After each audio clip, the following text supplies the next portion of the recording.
back. We are in the middle of our discussion of the primeval history. That's Genesis chapters 1 through 11. I've just asked you to go look at the two different versions of the Noah story that were edited together into the version that we now have in Genesis. That is the Yahwist version, or the J version, or the priestly version, the P version. And I asked you to look at one of them very carefully and try to get out of your mind all that stuff you already know about Noah that happens to come from the other story. So, in the forums, I've asked you to share a little bit about this, but maybe I can sum up some of the things that I've seen, and of course there'll be lots of other things that you have pointed out. But one of the things that strikes me is the difference between Noah in these stories. Did you notice that? If you look at Noah, he doesn't really say anything, right? Noah doesn't have a whole lot of speaking parts. In fact, he doesn't do much in these stories except build the boat. So one of the big distinctions in these two stories, to me, seems to be in the person of God. There seems to be a big difference with God, and this links up to the question of what's the problem and what's the solution. So in the Yahwist story, we see that on the left-hand side of the page, we see that Yahweh saw that the wickedness of humankind was great on the earth, and that every inclination of the thoughts of their hearts, that is, human hearts, was only evil continually. That's one of those things where I want to say, tell me how you really feel, right? I mean, that's a pretty intense statement about how human beings are constructed.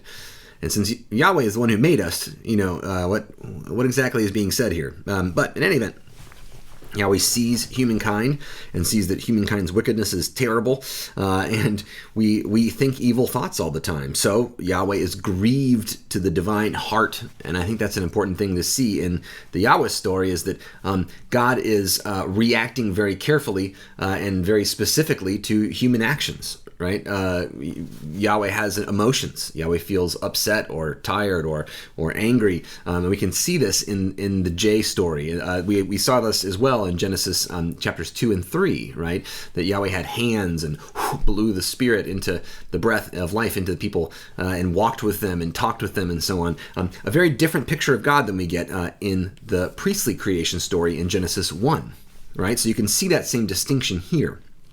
And you can see that Yahweh is grieved to the heart. This is a word that also can mean to repent. Yahweh was upset about this and wanted to change, right?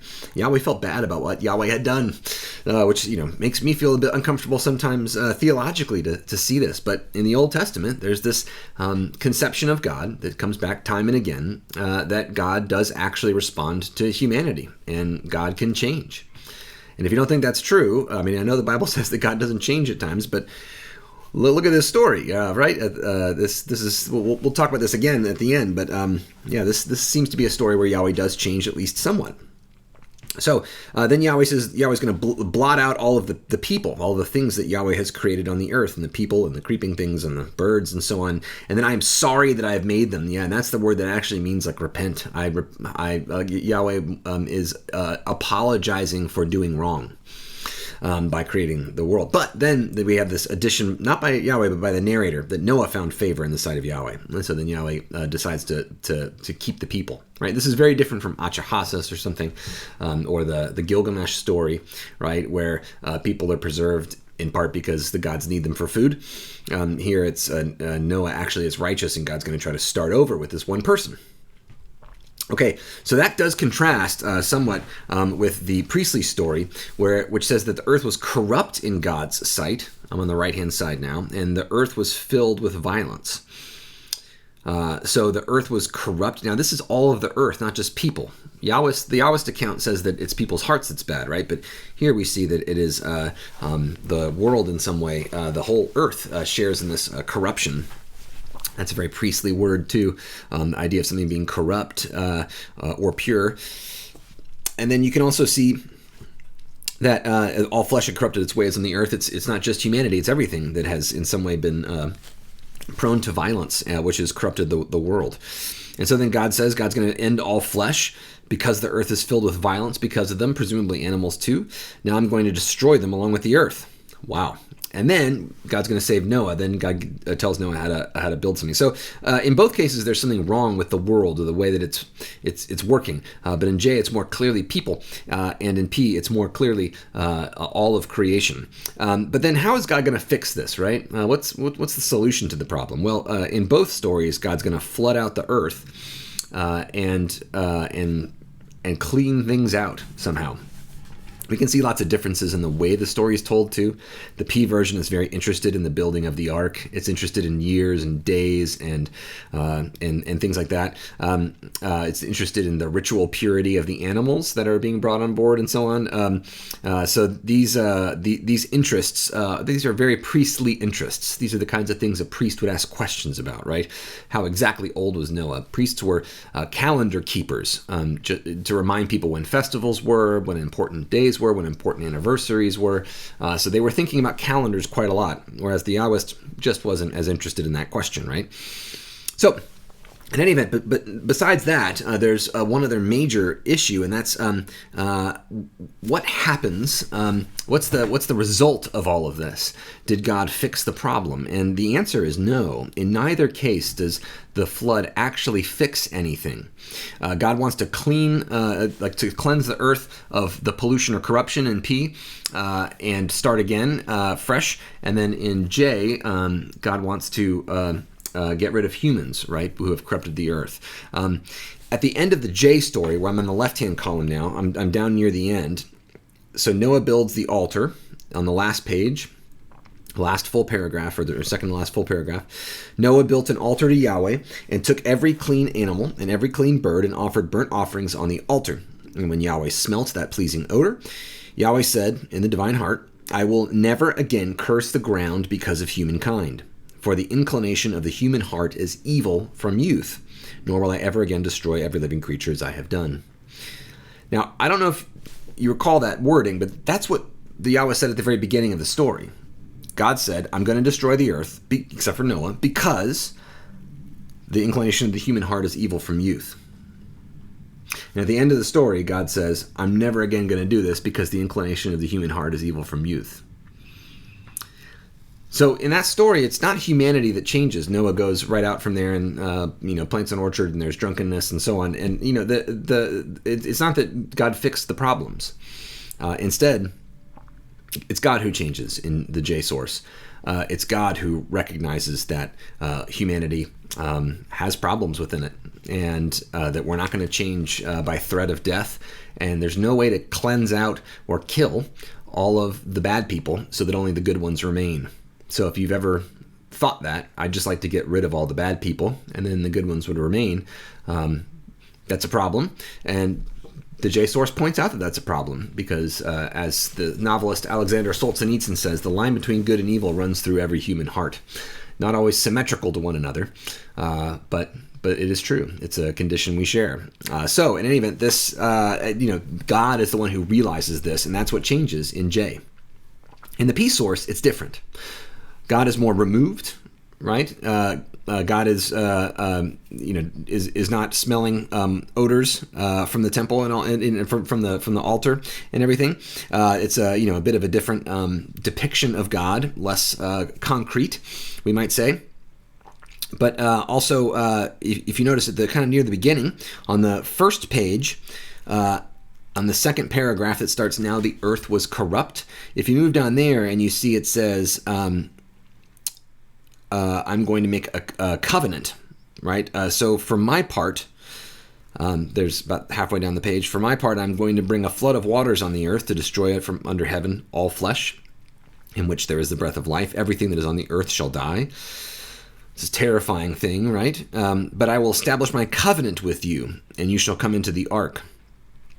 So the covenant for P is the thing that changes. In J, there's no covenant at the end. The covenant that comes afterwards in chapter 9 of Genesis, we can read that together in just a minute. That is in some way the justification for this event, that God didn't have an agreement with all creatures, and so that was the problem. God can't hold the world to account in the right way because there's no rules out there, right? So And then God makes this covenant and establishes it ritually, which makes sense for the peace horse, but talks about blood and life and things like this. So let's take a look at that, actually. It starts in chapter 9.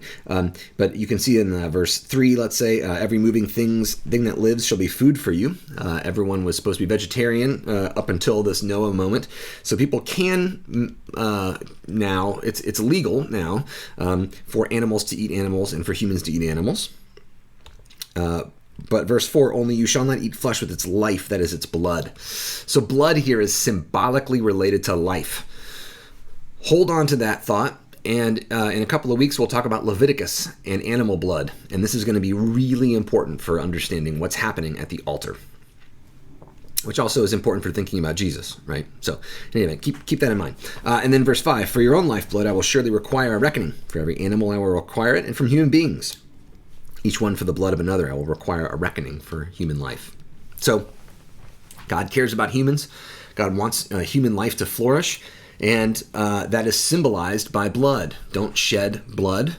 Don't shed the blood of another. Now, notice this is for all human beings. This goes along with chapter 1 in Genesis, another P text or priestly text, which says that every human being is endowed with the image of God and is made in the likeness of God. And so every human being is of this kind of infinite worth and dignity, which is an important part of P, at least in theory, right? In practice, we can see there are some problems with this. But in any event, the life force that is symbolized in the blood is sacred for every living thing.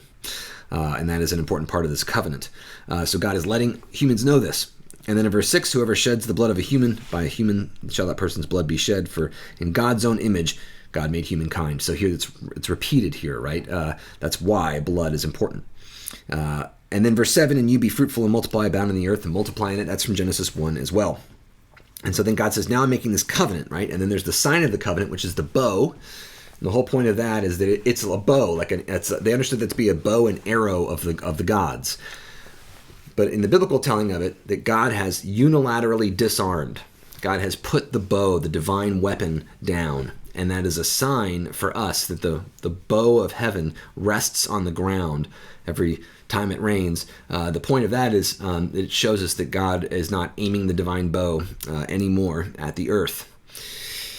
So that's a new relationship is established between God and the earth. It's not going to rely on the kinds of like violent punishment that we see in Genesis 6 through 9 for the peace story, that God accepts here. It's similar to the J story, but it gets there a very different way through the covenant.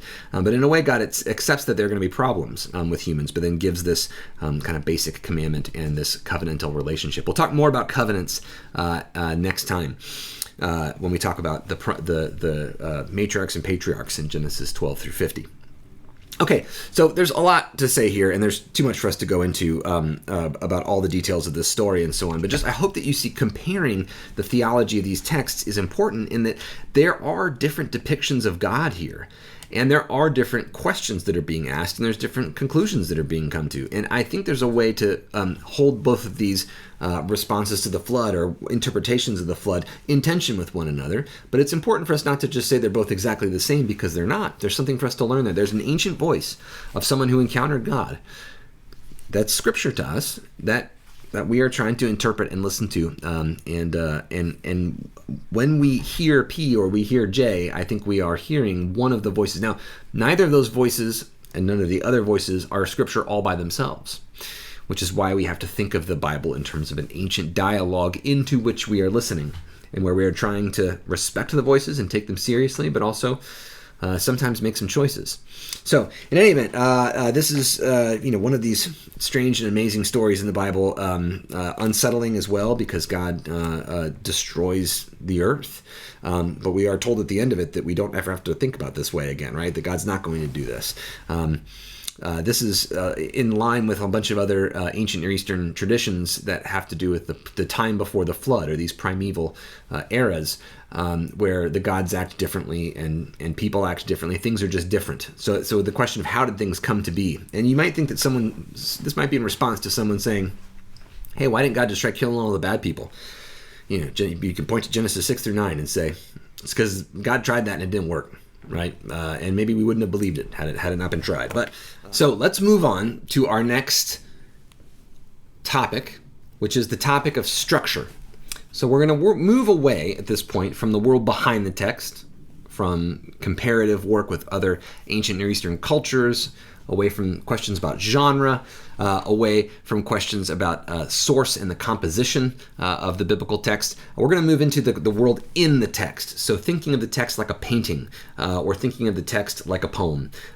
How would we read it without necessarily trying to explain everything by what the author ate for breakfast that morning, etc. So how does the text actually work on its own, in itself? So that's the question of literary approaches, and that's what we'll take a turn to now. So one of the things that we'll talk about a lot through this class, but we'll focus on it right here, is the question of structure, literary structure. So when I talk about literary structure, I'm talking about the way that a text is organized, the way that its units or components are organized. And that you can think about that in terms of like characters or dialogue, or in terms of a poem.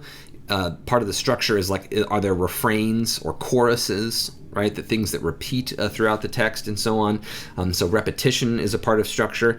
We can talk about narrative structure, so a narrative like a story. And we can talk about how narratives generally follow a particular structure where there's like a setting, right? Where I'd explain the characters and the place, and then there's like a problem, right?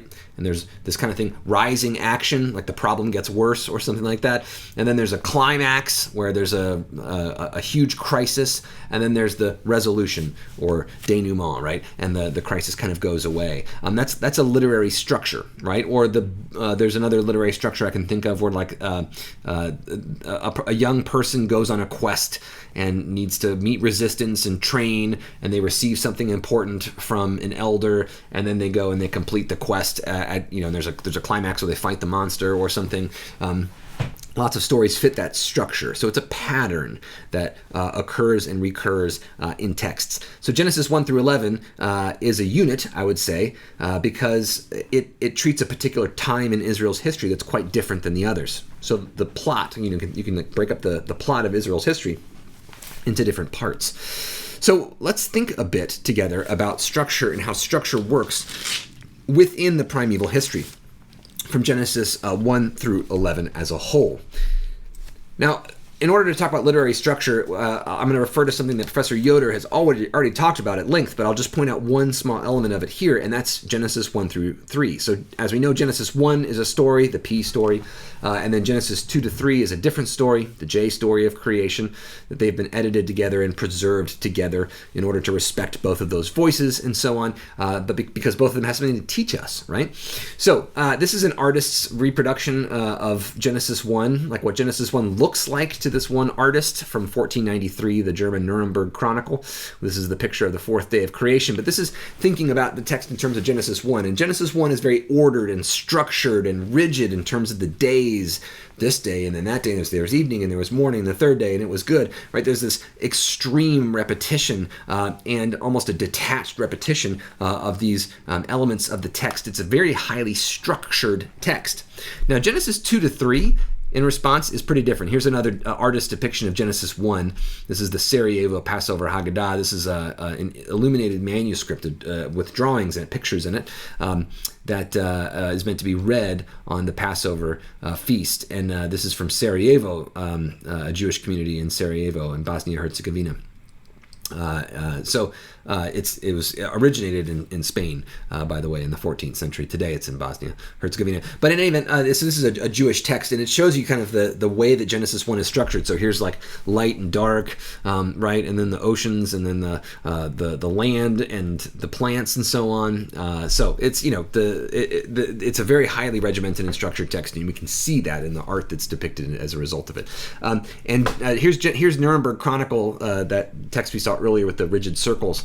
This is that same book's depiction of creation from the perspective of Genesis 2 and 3. And notice that just all these narratives are jumbled together, and all these scenes are jumbled together. It's a jumbled text. And Genesis 2 and 3 has got that bit about the rivers that kind of intrudes upon the narrative about the Ha-Adam, the man, or the person, the human being, and God, and then the eventual separation of the human. So in any event, you can see that this is just a messy text. Here's that same Jewish text, the Sarajevo Passover Haggadah, the one from Spain, and you can see that again there's just kind of a jumble of different narratives that are all put together, and it's even kind of hard to figure out which way you're supposed to go with them. So my question about structure then, and this is by the way an Ethiopian fresco from an Ethiopian church in Gondar, Ethiopia. This is my main question about structure here is how did these other stories in the primeval history build upon the story of the garden? So as I point out, Genesis 1 and Genesis 2 to 3 have different structures. But I do think that the rest of the primeval history kind of echoes some of the structures, especially of Genesis 2 and 3. So the question is, can you see what happens in that story, and can you break it down into almost like abstract parts, right? And see if those same parts of the story occur, almost like I did with saying, most narratives have a setting and then an introduction of characters in place, right? And then some rising action where there's some problems and then a climax, right? Can we show the plot of the primeval history or each element in it as somehow replicating the story of Adam and Eve? And I think we can, right? There are recurring patterns in these stories. So here I've tried to do that. This is something we would have worked on together kind of in class, but we'll see if it makes any sense here. Okay, so here's a structural outline. When I say structural outline, I mean you're gonna show all the parts of a text and show what they do or how they function together. And the point is that you can kind of see how a text breaks down. Sometimes this can be really helpful for helping us understand how a text works, and so then to understand or at least create our interpretation of it. Okay, so you can see here that I've got some things highlighted in yellow and some things highlighted in purple. Right, so if we look at chapters 1 through 3, we have creation, but then we have judgment and rescue. That is God's rescue, God's saving in a way of the people, but there are also consequences, right? And then in Genesis chapters 4, verses 1 through 16, we have Cain, Abel, and God, and then the overstepping of boundaries. So here we also have problems, complications, overstepping of a boundary. That is, somebody tries to take someone else's life. Just like Adam and Eve took from the fruit in the garden that was forbidden.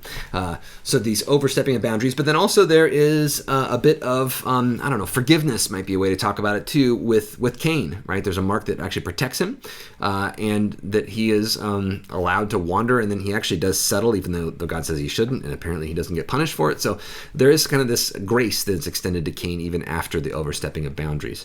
In the same way, there's grace that's extended along with kind of a lasting residue of the problem, right, with Adam and Eve in the garden. So then in chapter 4, we get this list of Cain's descendants that is a genealogy. And maybe now you'll understand why I have creation in yellow, and that's because in the priestly text of Genesis 1, the creation story is represented as a genealogy. Remember this is the genealogy of the heavens and the earth, the generations, right, as they were created. So that's at the end in Genesis chapter 2, right at the beginning, at the very end of the first creation story. So you can see that it's kind of like an actual family's genealogy, which we also find in chapter 4, Cain's descendants.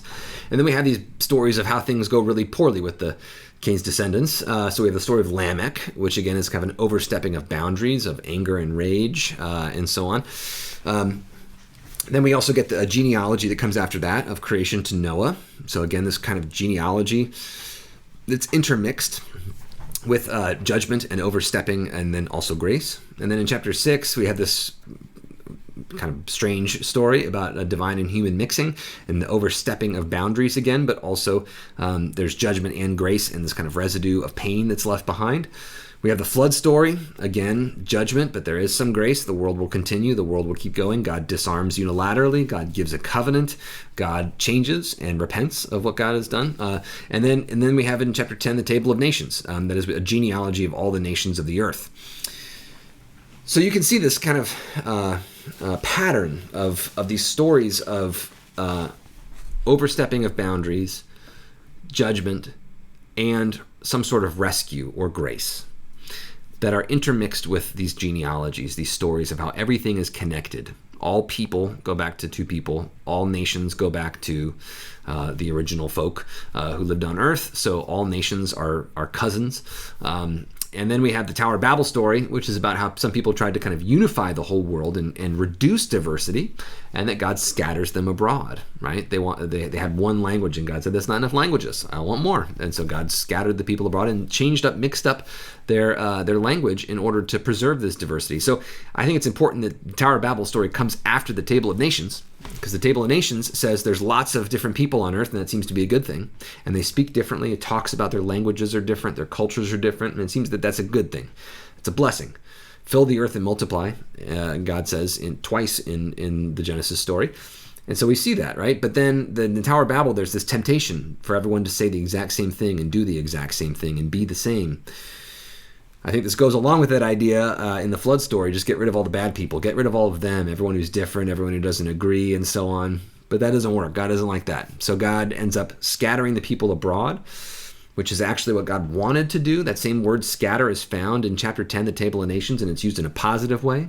God scatters the people around because that's good. But so the Tower of Babel is kind of this overstepping of boundaries and of overstepping of the human prerogative to be one instead of many. But then there's also grace, right, that's extended, and that is that God ends up coming up with a new plan and coming to the people in really just this couple, Abram and Sarah, and offering them a new way. We'll talk about that more next time. But just to say, this is how I would see that structure that I can see in Genesis chapters 1 through 3, and I would see it replicated throughout the primeval history. And that might help me think about the themes of this work, right? How everything is connected, but also how everything is broken, but how and the pain that exists in the world as a result of that brokenness. But at the same time, that God continues to extend grace and is working to overcome it, and is giving time after time, and is trying time after time. And that God is even trying new and different things in order to address the problems of the earth. Right? Those are some of the themes I could just pull out of the fact that this structural outline exists. Right? I could do the structural outline differently. You could always argue about details, or you could even do it a very different way. But then you would end up with a different message, really. And we'll talk about this more when we talk about the book of Numbers as well, which you can organize lots of different ways with very different conclusions about the book. Okay, so let me move on to my last topic for today, which is style. We've talked a little about structure, and now we will talk about style. Here we have Gangnam Style. This is Psy, of course, the Korean pop icon. Style is kind of hard to define, right? What is a style? Style is a way of doing something, a particular way of doing something.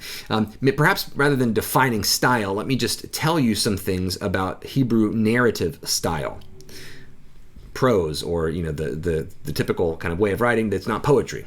So when we read a Hebrew narrative or a Hebrew story, they tend to tell stories the same way. Also, this is a bit of a digression, but I think it's kind of amazing, is Robert Kawashima, fantastic scholar who has written several really wonderful books, one being The Death of the Rhapsode and Biblical Narrative.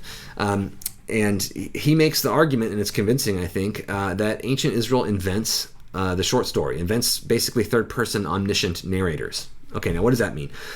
First person means me. Second person means me and like a you. If I'm talking to you, I'd say you do this. That's the second person. And the third person is when I talk about someone who's not there. She did this, he did that, they did that, right? So the third person omniscient narrator who knows everything, but also who doesn't need to tell you everything, holds some things back sometimes, but knows about it. That seems to be an invention of ancient Israel. And there's a lot you can pull out of this. I won't go into the detail right now, but maybe later. But just to say, epic poetry is the way that other ancient peoples tended to tell their stories. And it's a very different mode of engaging the world. But because ancient Israel tells its stories primarily in the mode of short story and doesn't really do much with epic poetry, we can see that it prioritizes the view, the perspective of a narrator. Right? The narrator is a character in the text, has like a life of her or his or their own, right? So the narrator is someone who kind of sees, and they tell us something about what's happening, right? They pick and choose certain things to tell us about the scene which they're trying to explain. It's kind of an interesting thing, right? Biblical narrators, as a rule, are terse. That means they don't say that much. They often don't tell us about what a character is thinking or feeling. And sometimes that leads modern readers to think that the biblical text is like condoning certain things simply because it doesn't explicitly condemn it. But this is just an important part of Hebrew narrative, is that the narrators often don't say very much. They tell you kind of the least amount that they have to get the story across. So how do we know what characters are thinking then if they don't often tell us what the characters are thinking or feeling? Well, we have to look at what they do and what they say. So it puts all this extra weight on the dialogue or the conversation, the things that the characters actually say in the text, and that's what we often have to work on. The interior life of the characters is shown through their words, and is often shown through poetry, which is why characters will sing and talk in poetry sometimes, right? So when Ruth wants to let us know what she thinks in chapter 1 of Ruth, she sings a song. Sings a song about Naomi and her. So all to say, we are often left to wonder, and there are often then gaps in the text that are left for us to fill in the Bible. And we need to be careful, because a lot of times we say, oh, well, this is why this character did this. But we are often speaking out of turn. It's not for us to always say what the biblical character is seeing or thinking or knowing or assuming and so on. It's probably better for us as biblical readers sometimes to just wonder, what is this character thinking? And to think of different possibilities and to hold them in some kind of tension. So these gaps in the text exist because the writer decided not to tell you something. And for example, who is Cain's wife? Well, we don't know. The character didn't tell us anything. We could come up with some scientific explanation here. But sometimes you can say, maybe the author just doesn't care or doesn't want us to ask that question, right? There's nothing in the text that can help us solve it. So it must just not matter, right? But sometimes there are gaps in the text that seem to matter. Sometimes they kind of call for our explanation or our engagement. And let me kind of turn to one of those really quickly. And if you have your text open, this is chapter 4. One other thing, by the way, for me to mention about Hebrew style is repetition.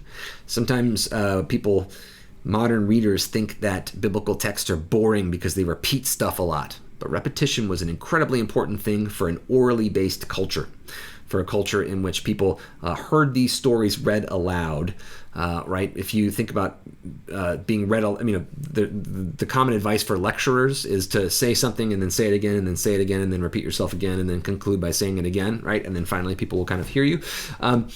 This is how biblical text works. When it repeats words, those are usually important things to focus on. So those are just a few little cues here. So chapter 4, Cain murders Abel, right? And if we look at the HarperCollins, by the way, that part that says Cain murders Abel, that's not the biblical text. By the way, the verses aren't really in the Bible either. Those are added by people, so we can argue about those and things like that. But the editor has said Cain murders Abel. You don't have to believe those or agree with those necessarily. That's just a modern editor's opinion. But so the biblical text begins there. Now the man knew his wife Eve, and she conceived and bore Cain. So if we move on a little bit, then she has his brother Abel. By the way, Abel is the word hevel, which means breath. Something that vanishes pretty quickly. He's gone off the scene pretty quickly, so it seems like it's he's being named for what he does in the story. Now Abel was a keeper of the sheep, and Cain a tiller of the ground. And then they brought their offerings. Right? Cain brought his offerings from the fruit of the ground, and Abel brought the firstlings of his flock, the fat portions. It says, and the Lord liked Abel, had good regard for Abel and his offering, but for Cain, God had no regard, and Cain got mad. And my question to you is, why did God get mad at Cain and not accept his offering, but God accepted Abel's offering? There's lots of reasons people give. Well, the text does say that Abel gave his flock as fat portions, and Cain just gave his fruit of the ground. Now, maybe there's something there. I don't know. But what I do know is that if I come up with an explanation for why Abel messed up, or why Cain messed up, I may be misreading the story. God doesn't give an explanation for why Cain's offering was denied or rejected and Abel's was accepted. God doesn't tell Cain that. So if you think that Cain did something wrong to deserve this and should have done the right thing, then the meaning of the story is very different. What if there's no reason, or there's not a reason that we can understand, there's not a reason that Cain could understand? Then the meaning of the story is, what if something happens to you that you don't know that you deserve, or that you can't tell if you deserve or not, and it's bad? What do you do then? Because what if it's not your fault necessarily, or at least you can't tell it's your fault that something terrible has happened, but something good has happened to someone else? That's a big question that we all face, right? That isn't just about whether or not I did right or wrong. And that seems to be what God says. Why is your countenance fallen? God says in verse 6. If you do well, will you not be accepted? And if you do not do well, sin is lurking at your door. It desires for you, and you must master it. Well, he's supposed to do well, right? But is doing well giving the right offering, or is it responding well to adversity, or responding well to situations that you don't understand, and not falling prey to jealousy when someone gets something and you're not sure why you didn't get it or why you didn't deserve it, or if you did?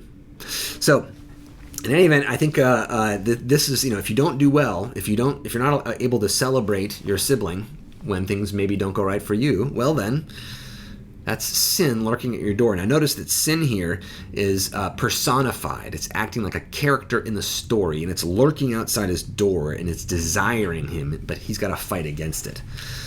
So this is an interesting characterization of sin. We'll get back to talking about sin more when we talk about the book of Leviticus, but for now just notice that it's this kind of constant presence actually in the world that's trying to get us. All right, so but God doesn't just do away with it, right? This force of sin. Instead, God tells us that it's our responsibility to confront it. But then Cain says, let's go out to the field. And then they're out in the field, and then he killed him. By the way, that part's added in from the Samaritan Pentateuch. There's another version of the Old Testament, or at least the Torah, the Pentateuch, the first 5 books, that is slightly different from the version that we typically use. And there's an extra little sentence in there, and we have added it. It has been added here from that. So if you look at the tiny little italics A at the end of, or in the middle of verse 8 after field, little A, it says Sam Geekser compare. So it says a Samaritan Pentateuch, the Greek, as the Septuagint, the Greek translation, the ancient Greek translation. Seer, that's the Syriac translation, the ancient Syriac translation. And then it says compared to the Vulgate, which is the Latin text. And then it says MT, that's Masoretic text, that's the ancient Jewish text that is kind of typically observed by rabbinic Jews. Lacks, let us go out into the field. So the texts that are typically used for Christian translation don't have let us go out to the field, but it doesn't make much sense without it. All to say, this is part of what this work of kind of text criticism. You got to figure out what the text is in order to read it properly. But regardless, so however that works, Cain kills his brother, and then God says, where is your brother Abel? He says, I'm my brother's keeper, and so on. And then your brother's blood is crying to me from the ground, God says. Really important part here to notice. I said repetition of words is really important here. This is a word, crying. The Hebrew word sa'ak. This is repeated, a word that is repeated again and again in the Bible. This is a really important word. It's the first overtly prayer word that's used in the Bible. Genesis 1-4, people talk to God, but they just use the word for talking. But here, there's a crying out, which is a crying out in prayer from someone who is vulnerable and has been oppressed or has been hurt, been taken advantage of, and so on. They cry out. This is the same word that's used in Exodus 2, 1 and 2 for the cries of the Hebrew slaves. This is the same word that is used when people cry out to God in the lament psalms and ask for God's presence and for God's healing. This is often the word that it's used to describe people who are crying out for justice, who have been oppressed. And here it is the blood of Abel that cries out from the ground. So just to say, this is a theme that we can say that repeats throughout the Bible, that God is especially attentive to the cries of people who have been oppressed. God is especially angry at the people who have taken advantage of the vulnerable or who have hurt them. So in any event, there's also this kind of grace that occurs at the end, and et cetera, too. Another thing, the mark, right? This has been throughout history used and interpreted in a variety of ways, but oftentimes in a very negative way. This has been used in the history of white supremacy to talk about people who are not white, especially African American people, people of African descent who have been said to have the mark of Cain or something like this. This is obviously a racist, white supremacist way of thinking about the world, but also that mark that's put upon Cain in the flow of the narrative is very clearly a protective mark that is supposed to be a positive thing that shows God's presence and care for Cain, even though he has killed his brother. So here you see again that continuation of that structure, but you can also see the style, the way that this message is being depicted in this particular passage through this a bit unclear and unexplained mark. Right, that's a gap in the text. So again, there's some gaps we can't explain. Where does Cain's wife come from? But there's some gaps in the text that kind of call out for our wondering, perhaps not our answers. But that is why didn't Cain get God's pleasure? Why wasn't Cain given God's love and acceptance? So.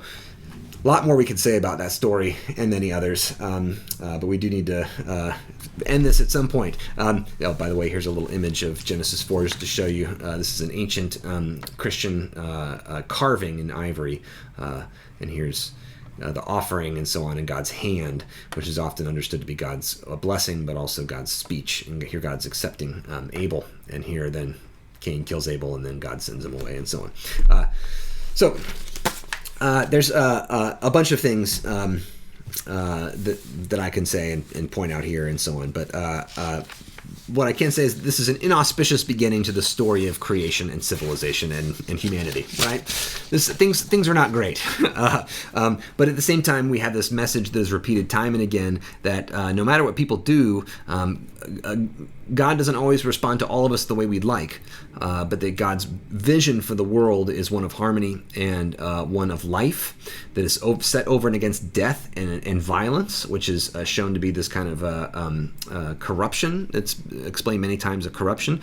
God has put down the divine bow. God is not going to destroy the world again. God's going to cast about for another alternative. How is God going to address this world that God has made that has these problems in it that kind of come from humanity, right? Or at least humanity plays a big part in. Well, I got some final thoughts here, and the first story is that first concluding thought is that in Genesis 1 through 11, the entire story of the Bible is given a universal plane. So from Genesis 12 on, we're going to focus on one family, which grows, of course, but it's going to be one family or one group of people with the whole world in view, but at the margins. God's going to be working with one group of people for a very long time. This is a very different way of trying to address the world than the kind of all-at-once ways of dealing with the world that God pursues in the primeval history. So the story of the family of Israel is set in relation to the entire world and is embedded within the whole world. And there's a claim here that all the peoples of the world are related and united in their status as being made in the image of God. This is really important, I think, because the Bible can be read in nationalistic ways that Israel is the best and so on. But the embedding of this story underscores that the purpose of Israel's existence is at least intended to be for the blessing of all the nations of the earth. And we'll see that in Genesis 12 as well. But this kind of following the themes that we see in Genesis 1 through 11. So this frames the Old Testament with this universal perspective. Even though Israel is particular, it's in relation to the whole of the cosmos. And that Israel was clear about this when they composed their scriptures. The second is that God has ordered the world and it's good. That's just an important thing to say these days, right? It looks often like the world is disordered. It is full of disorder. But at heart, at root, at base, God has ordered the world and it is good. That also means it's worth fighting for. It's worth struggling against the forces of death, the forces of chaos, the forces of destruction and violence. It's worth struggling. The third final thought that I have is that the world has been disrupted by human overstepping and chaos. But this overstepping is also the source of culture development. I mean, if you look at chapter 4 of Genesis, It's in chapter 3 as well. The first things that people make are clothes, right? And it's after the overstepping. There's something that happened in the garden where humans develop some kind of capacity for creation and development of things. And then in Genesis 4, you see the creation of music and all the creation of culture and cities and so on, which of course have all their problems. But there's also a part of our being that turned on or something after leaving the garden. So, if you like being a human the way that you are, even with all your faults, then there is something to be said for what happened in the garden, even if it was an overstepping. And so the last final thought is that God continues to be involved with humanity in spite of our constant problems. The spread of sin beginning in Genesis 4 is also the spread of grace. And we can even say Genesis 3, right? And that is also the spread of grace. Although chapter 3 is never said to be a sin. That word's never used there. Sin begins and is first mentioned in chapter 4. We might think that, there's a lot you could do with that. But in any event, God has given up hope of forcing all humans to do something right or punishing us to the point where we're all going to do the same thing right at the same time in the world. Instead, God has this new plan, and that is the sharp pivot to the specificity of the family of Abram and Sarah. This, by the way, is an Ethiopian icon of Abram and Isaac and Jacob. This is going to define the rest of the Old Testament and indeed the rest of the Bible. Okay, blessings on you, and I'll see you next week or next 2 modules from now. I don't know how to tell time online, but I hope you all have a blessed day and a blessed week wherever you are.